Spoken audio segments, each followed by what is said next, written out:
Hey there everyone, welcome to this new video. Since some of you keep asking me in the comments where I buy my Gamecube controllers, this is what I'll talk about today. First of all, I have to say that I live in Italy, so the methods I use don't necessarily work for your country. However, since I've been part of the community for some time, I know a couple of ways. Without keeping you waiting, the method I use is to search on Vinted. It's very likely to find controllers, even in good shape, for a good price.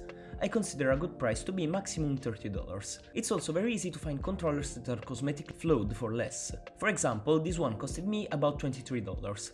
Since I customize all of my controllers, I don't really care for the conditions, as long as the controller is working. Other places where you can find Gamecube controllers are obviously game stores, yard sales, Amazon, eBay, and in particular Amazon Japan, the trick that many people use. Here you can find controllers in great conditions for great prices. I haven't tried this one because they don't ship to Italy, but I'm sure there is a mailing service that can ship these products worldwide.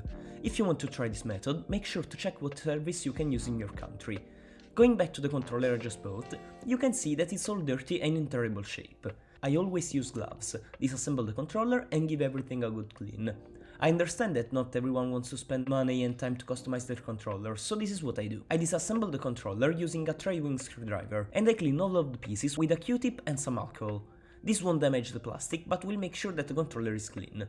However, in this case, the colors were so messed up because of the aging. Also, there is this big scratch that I really don't like, so I took out the motherboard and decided to replace everything. Also, there is no way of cleaning the sticks, so I advise to replace them, either with replicas of the original ones or with custom ones. You can also use sticks from other controllers like Wii Nunchucks, Wii Classic controllers, DualShock 4s, Xbox One controllers, Nintendo Switch Pro controllers, whatever you want. A common issue is that the front-facing buttons don't click anymore and feel mushy. This is because of damaged rubber pads, and that's something that we are going to fix. The kit that I suggest is this one, made by Extreme Rate, that includes every piece of a controller but the motherboard. A custom shell, custom buttons, sticks, screws and rubber pads.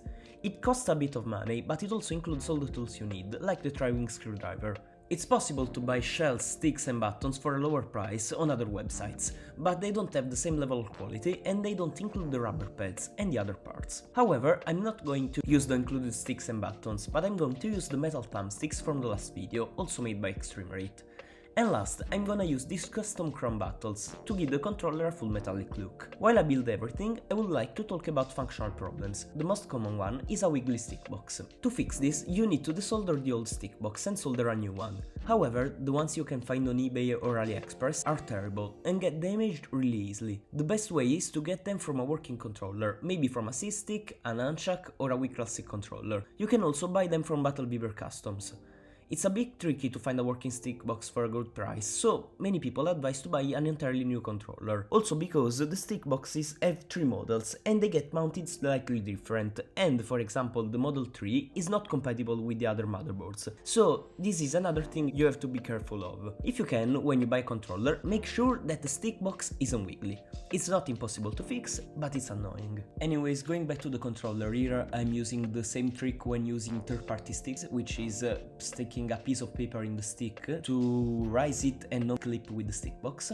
Then here I'm using another trick with third-party Z buttons because they are produced really cheaply and they have a lot of issues, so they don't fit and I have to trim away all the part that gets in contact with the shell. Now the controller closes, we can free the cable, we close everything, and I have to say that we have greatly improved from last time. With these chrome buttons the controller looks way better and unique, and most importantly, it's now functional and very clicky. So, this was about it for this video guys, thank you for watching. If you found it helpful, please leave a like and subscribe, maybe leave a comment, and I'll see you next time.